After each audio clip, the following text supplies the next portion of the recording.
नमस्कार दोस्तों, मैं श्वेताब कुमार आप सभी का आपके अपने YouTube चैनल लॉकुल पर बहुत बहुत स्वागत करता हूं।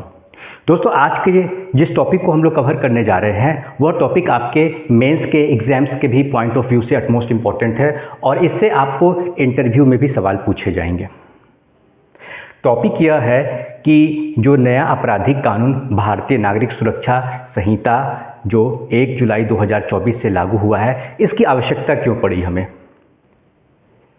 पहले से कोड ऑफ क्रिमिनल प्रोसीजर यानी CRPC 1973 लागू था, तो फिर इस नए कानून की आवश्यकता क्यों पड़ी। आखिर क्या है इस नया कानून में। क्या सिर्फ सेक्शन सी बदल दिए गए हैं, क्या चैप्टर सी आगे पीछे कर दिए गए हैं, आखिर ज़रूरत क्यों पड़ी और नाम क्यों बदला गया, वही नाम रख दिया जाता।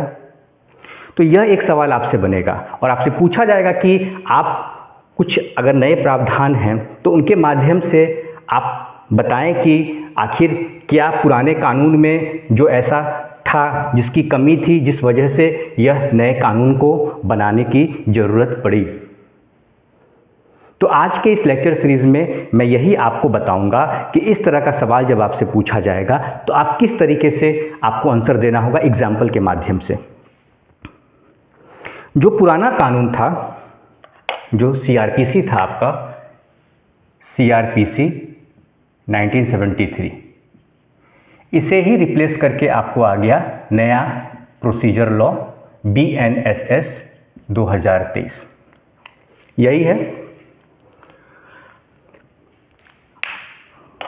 आपसे जो सवाल पूछा जाएगा, जो मैंने बताया, वह यह पूछा जाएगा कि जब पहले से CRPC था, पूरी कोर्ट की प्रोसीडिंग इससे चल ही रही थी, कहीं कोई दिक्कत वाली भी बात नहीं थी, तो आखिर इस नए आपराधिक कानून जो प्रक्रियात्मक आपका कानून है, प्रोसीजर लॉ है, इसकी ज़रूरत क्यों पड़ी। इसमें एक टर्म है BNSS, तो ये जो S आता है आपको, S स्टैंड्स फॉर सुरक्षा, और यहाँ देखेंगे आपको कोड ऑफ क्रिमिनल प्रोसीजर की बात करता है। क्रिमिनल शब्द है और यहाँ पे सुरक्षा की बात करता है। देखिए, यह जो CRPC है ना, यह CRPC आपका अंग्रेज़ों के समय का बनाया हुआ कानून है, ब्रिटिशर्स ने बनाया था इसे। ठीक है, उस वक्त हमारा देश गुलाम था, तो वो हमें अपराधी की तरह ट्रीट करते थे।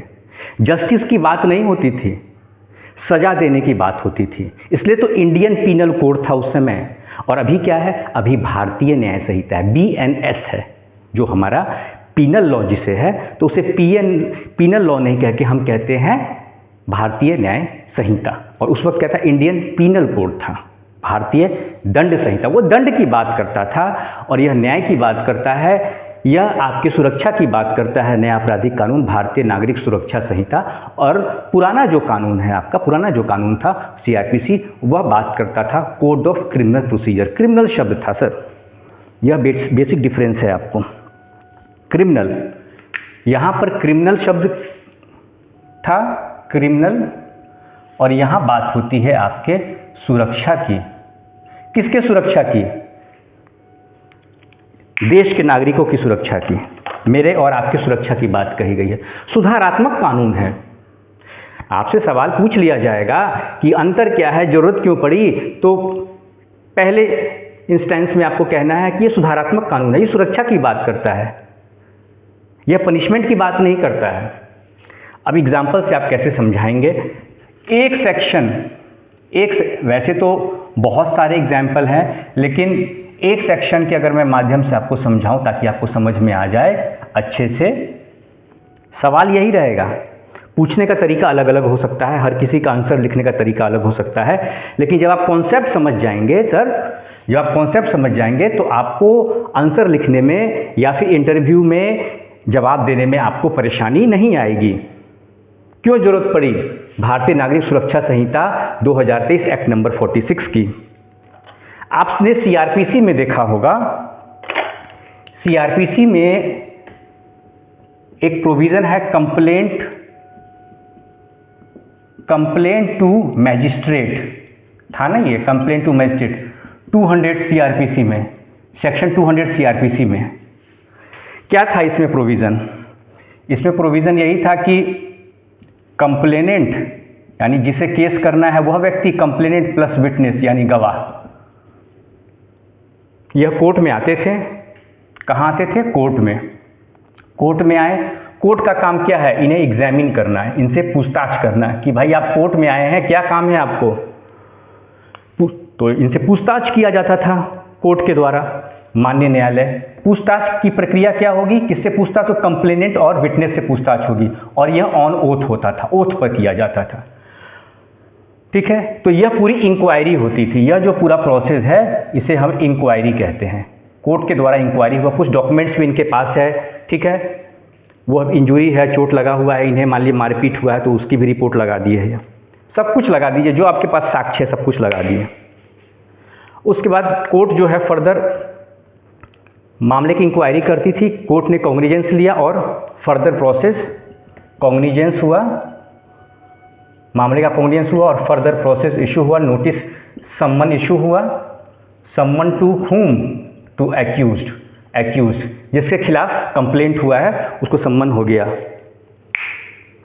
अब यहाँ पर मिसिंग किया है, देखिए एक पक्षीय कार्रवाई नहीं लग रही है कि एक ही पक्ष को सुना जा रहा है। दूसरा पक्ष जो एक्यूज्ड है, दूसरा पक्ष जो एक्यूज्ड है, एक्यूज्ड को कहाँ सुना गया इसमें, यह जो कॉग्निजेंस हुआ है इस कॉग्निजेंस से पहले एक्यूज्ड को कहाँ सुना गया, बताइए, आपसे सवाल पूछता हूँ। यही मिसिंग था, यही मिसिंग था सर। यहाँ पर एक्यूज्ड को मौका ही नहीं दिया गया अपना पक्ष रखने का। तो जो नया आपका कानून है, नया आपराधिक कानून है, उसमें यही चीज़ आ गया। नए आपराधिक कानून में इसे इंक्लूड कर दिया गया। अगर नया आपराधिक कानून देखेंगे तो सेक्शन 223 में सेम चीज़ है, इसमें भी कंप्लेंट टू मजिस्ट्रेट का प्रोविज़न दिया गया है। कंप्लेंट कौन करेगा, कंप्लेंट, कंप्लेनेंट और विटनेस होंगे। देन आफ्टर कंप्लेनेंट विटनेस होंगे, सेम चीज़ यही होगा इसमें भी। BNSS में भी जो आपका नया कानून है BNSS, उसमें भी सेम चीज़ होगा सर, कोई बदलाव नहीं है। लेकिन यहाँ पर कोर्ट ने एग्जामिन भी कर लिया, ठीक है, लेकिन इस इंक्वायरी का जो प्रोसेस है, यह जो कोर्ट के द्वारा इंक्वायरी किया जा रहा है, इस इंक्वायरी के प्रोसेस में यह जो एक्यूज्ड है ना आपका, एक्यूज्ड, इसके पक्ष को भी सुना जाएगा। यानी कि जो नया आपराधिक कानून है वह इसीलिए लाया गया, वह इसीलिए लाया गया। आप कहेंगे लाया गया तो उसी कानून में अमेंडमेंट कर दिया जाता, अरे उसका नाम बड़ा अजीब सा है ना, code of criminal procedure, CRPC, code of criminal procedure. Criminal की बात नहीं हो रही है यहाँ, सुरक्षा की बात करनी है, क्रिमिनल अपराधी नहीं बनाना है। पनिशमेंट मिलेगा, जो एक्यूज्ड है उसे पनिशमेंट मिलेगा, कोई भी अपराधी बचेगा नहीं। लेकिन नाम बहुत अटपटा था सर। यह सुरक्षा की बात करता है, यह सबके सुरक्षा और अधिकार की बात करता है, यह नया आपराधिक कानून BNSS। यह जो BNSS है ये सबके सुरक्षा और अधिकार की बात करता है। तो इसी बीच में जो इंक्वायरी है, इस बीच में एक्यूज्ड को भी सुना जाएगा, एक्यूज्ड को भी सुना जाएगा। तो कुल मिलाकर कहानी क्या हो गई, अब समझ लीजिए। कुल मिलाकर कहानी यह हो गई कि अब नया कानून आ गया। अब उसको मैं बताता हूँ, CRPC से तो इसको मैंने कंपेयर करके बता दिया। अब जो नया कानून है उसमें कंप्लेंट टू मैजिस्ट्रेट है। नया कानून जिसमें कंप्लेंट टू मैजिस्ट्रेट है, उसमें क्या प्रावधान दिया गया है, क्या प्रोसीजर दिया गया है, तो इसमें प्रोसीजर दिया गया है, कंप्लेंट टू मैजिस्ट्रेट है। यह सेक्शन आपको 223 के तहत आ गया, सेक्शन 223 के तहत आ गया। यहाँ पे मैजिस्ट्रेट के कोर्ट में जब आएंगे कंप्लेनेंट प्लस विटनेस, ये दो लोग आ गए, कोर्ट एग्जामिन करेगी, एग्जामिन ऑन ओथ, ओथ पर इन्हें एग्जामिन किया गया, एग्जामिन कर लिया गया। लेकिन बिफोर कॉग्निजेंस, अभी ये गैप छोड़ा हुआ हूँ, यह गैप बाकी है। Before cognizance accused must be heard, accused को सुनना है। accused must be given an opportunity to be heard, opportunity मिलेगी, accused को मौका मिलेगा, accused को अपॉर्चुनिटी मिलेगी कि वो अभी अपना पक्ष रखें। बिना accused को सुने कोर्ट कॉग्निजेंस नहीं ले सकती है। And it's a mandatory provision now, यह एक मैंडेटरी प्रोविज़न है। इसे फॉलो करना ही करना है। यह एक सबसे बड़ा चेंज हुआ है, इसीलिए मैं कहता हूँ कि इस नए कानून की आवश्यकता पड़ी, इसीलिए इस नए कानून की आवश्यकता पड़ी। यही आप मेंस में भी लिखिएगा। यह तो मैं एक एग्जाम्पल दे रहा हूँ, बाकी बहुत सारे एग्जाम्पल पड़े हुए हैं, लेकिन समझाने के लिए मैं आपको बता रहा हूँ। यह एक सबसे बेस्ट एग्जाम्पल है। आप समझाएंगे कि जो नया कानून है उसमें एक्यूज्ड को मौका मिला है। अब इसके पीछे सिद्धांत क्या है? एक्यूज्ड को ऑडी अल्टरम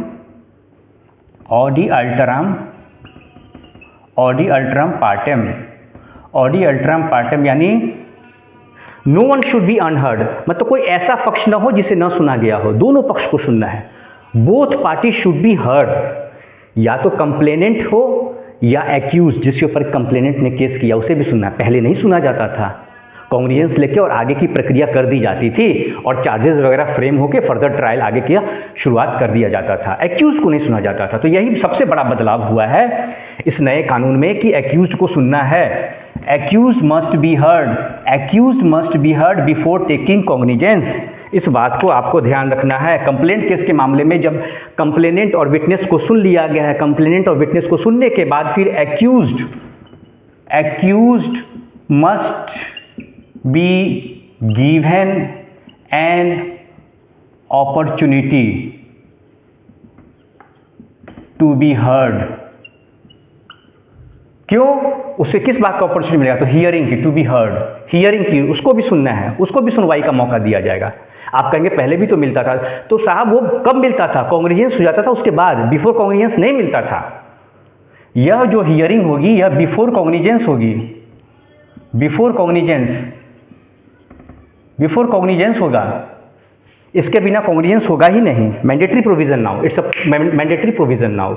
आपको सुनना है एक्यूज को, एक्यूज के पक्ष को सुन के उसके बाद फिर आगे की कार्रवाई आप कीजिए। अगर आपको लगता है कि मामला सही है तभी संज्ञान लीजिए, नहीं तो यहाँ पर केस हो जाएगा। पूरा कंप्लेंट केस जो है, जो नालसीवाद है जिसे आप कोर्ट में जाकर केस करते हैं, वह खारिज हो जाएगा। अगर लगता है कि कंप्लेनेंट जो है झूठा केस कर रही है, खासकर सर 498A का केस, जो 498A इंडियन पीनल कोड था उसका बहुत ज़्यादा मिसयूज़ होता था। 498A के मामले में बहुत ज़्यादा मिसयूज़ होता था। तो इसका पर्पस क्या है? मिसयूज़ को रोकना, मिसयूज़ ऑफ लॉ, ठीक है, उसको कंट्रोल करना, सुधारात्मक कानून है, रिफॉर्मेटिव लॉ है, इसके पीछे यही सोच है। आप एग्जांपल दीजिएगा कि पुराना ओल्ड लॉ में जो इंडियन पीनल कोड में जो आपको 498A है उसका मिसयूज़ होता था, कंप्लेंट केस कर दिया गया। मान लीजिए समस्तीपुर जिले में लड़का रहता है, लड़के ने डाइवोर्स केस फाइल किया, भाई नहीं आपस में बनती, डाइवोर्स केस फाइल कर दिया। लड़की ने क्या किया? उसको परेशान करने की नीयत से, उस पर प्रेशर बनाने की नीयत से, दबाव बनाने की नीयत से पूरे परिवार के ऊपर, जो छोटे छोटे बच्चे हैं उनके ऊपर भी, कोई परिवार का सदस्य बाहर भी रहता है, दिल्ली में रहता है, कलकत्ता में रहता है, बेंगलोर में रहता है, उसके ऊपर उसको भी पार्टी बना दिया, उसके ऊपर भी केस कर दिया। अननेसेसरी क्यों? हराश करने के लिए, हरासमेंट के लिए। कानून का उद्देश्य हरासमेंट थोड़ी ना है। कानून का उद्देश्य क्या है? सुरक्षा देना। कानून का उद्देश्य है सुरक्षा देना। मतलब एक्यूज्ड है तो उसको सूली पे चढ़ा दोगे क्या? नहीं, ऐसा नहीं है। दोनों की बातें सुननी है, जो होगा तभी तो न्याय का मतलब क्या होगा? जस्टिस का मतलब क्या होगा? एक पक्षीय सुनना, एक पक्ष के बारे में बस सोचना नहीं। तो ये हो गया आपको कंप्लेंट टू मैजिस्ट्रेट के माध्यम से आप एग्जाम्पल दे सकते हैं। तो यह तो हो गया आपको आम पब्लिक, मेरे और आपके साथ होता है, देश के आम नागरिक के साथ होता है। अब पब्लिक सर्वेंट के मामले में भी, पब्लिक सर्वेंट है अगर, पब्लिक सर्वेंट पर भी अगर कंप्लेंट केस होगा, इसी सेक्शन के तहत कंप्लेंट केस होता है, तो इस मामले में भी बिफोर कॉग्निजेंस पहला प्रोविजन है, before cognizance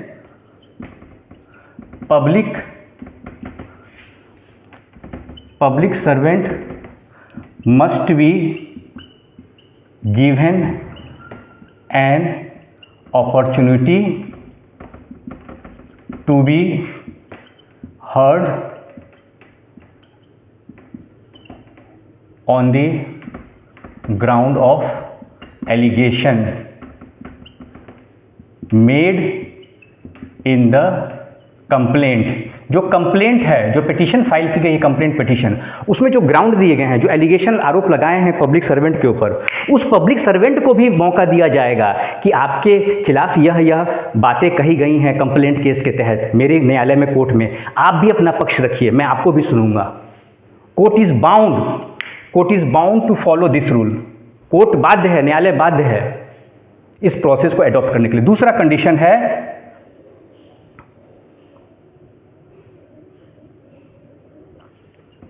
court must issue an order to the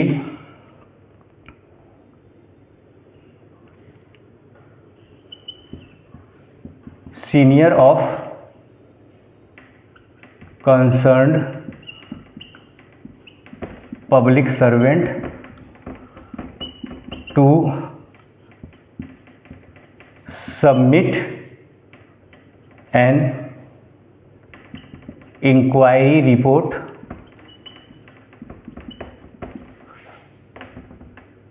regarding the allegation made in complaint petition. यानी कि यहाँ पे जो कोर्ट है, जिस कोर्ट में केस हुआ है पब्लिक सर्वेंट के ऊपर, उसके जो सीनियर अथॉरिटी है उनसे कोर्ट एक ऑर्डर देगी, कोर्ट आदेश करेगी उनके सीनियर अथॉरिटी को कि जो आपके यहाँ जो ये पब्लिक सर्वेंट हैं, आपके जो यहाँ पब्लिक सर्वेंट हैं जो आपके अंडर में काम करते हैं, जिनके ऊपर कंप्लेंट केस हुआ है, जिस मामले को लेकर कंप्लेंट केस हुआ है उस मामले को लेकर आप एक इंक्वायरी करें और उसकी रिपोर्ट मेरे कोर्ट में दें।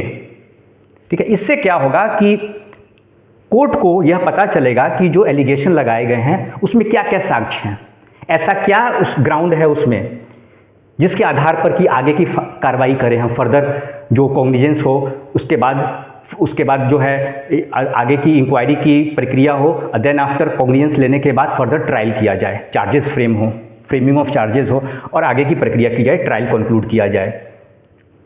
तो यहाँ पर भी पब्लिक सर्वेंट के मामले में भी इन्हें मौका दिया गया है कि इनकी बातों को भी सुने बिना आगे की कार्रवाई कोर्ट नहीं करेगी। पहले यही होता था कि ठीक है, कंप्लेंट केस फाइल हुआ, सैंक्शन मिल गया और फिर आगे की प्रक्रिया शुरू हो गई।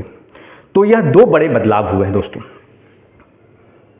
आज के इस लेक्चर को लेकर किसी भी तरह का आपके मन में कोई डाउट है तो आप निश्चित तौर पे मुझसे सवाल पूछिएगा। आज का ये लेक्चर मैं यहीं पे कंक्लूड करता हूँ। नमस्कार।